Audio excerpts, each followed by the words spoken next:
इस चरित्र को सुनने मात्र से ये फलश्रुति मैं आपको पहले बोल देता हूं कि भगवान के प्रति सामीप्य, उनका नैकट्य आपको ऐसा महसूस होगा अभूतपूर्व, क्योंकि जिस भावना से मैं बोल रहा हूं उसमें संकल्प यही है श्री कृष्ण में रति मति गति हो जाए।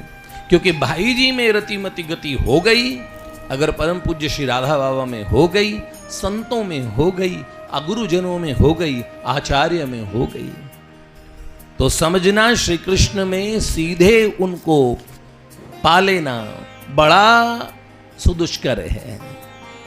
लेकिन महात्माओं की शरणागति ग्रहण करके और उनकी प्राप्ति कितनी सरल हो जाती है।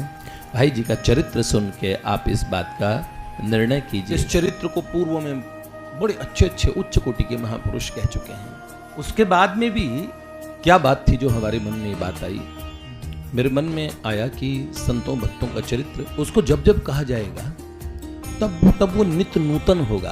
और मेरे हृदय में दृढ़ विश्वास है कि भाई जी का कोई भी बालक, हम सब जो जहां आगे भविष्य में होंगे, जो परम पूज्य भाई जी का नाम पुकारेंगे और उनके चरणों में ये विनय पूर्वक निवेदन करेगा कि आप हमें स्वीकार करें, तो वो उनका बालक, निज बालक, महापुरुष स्वयं उसे स्वीकार करते हैं। जब हम जैसे दिशाहीन बालकों को कोई सहारा न दिखता था, उस समय परम पूज्य भाई जी की करुणा कृपा से संभले, जो कुछ इस अध्यात्म जगत में जाना है ना, सब कुछ थोड़ा बहुत जितना भी समझने का प्रयास किया है और जो मन में प्रेरणा हुई है, भाई जी की एकदम कृपा प्रसादी है।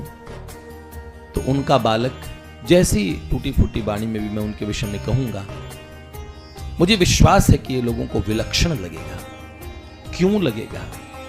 इसका कारण बहुत चरित्र को सुनने के बाद में मेरे लिए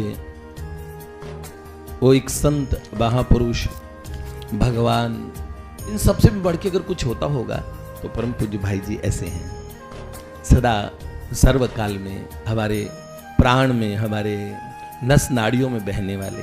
इस बार विचार है जो भाई जी चरित्र आने वाला है, आगे अभी यूट्यूब पे आएगा, हमारे गिरधर भैया का इस विचार है कि सब लोग परम पूज्य भाई जी के विषय में अधिकाधिक जाने। जो पुस्तकों में छपा उन सब को प्रमाण लेके, और जो रसिकों की भाई जी को लेके जो भावनाएं रही, मैंने अन्य अन्य संतों से जो सुना, पूज्य पाश्य अखंडानंद सरस्वती जी क्या कहते हैं, चक्र दादा क्या कहते हैं, तो और महापुरुषों ने जो बात स्मृति में आएगी मैं उन्हें कहने का प्रयास करूंगा। और ये एक विलक्षणतम ऐसा चरित्र होगा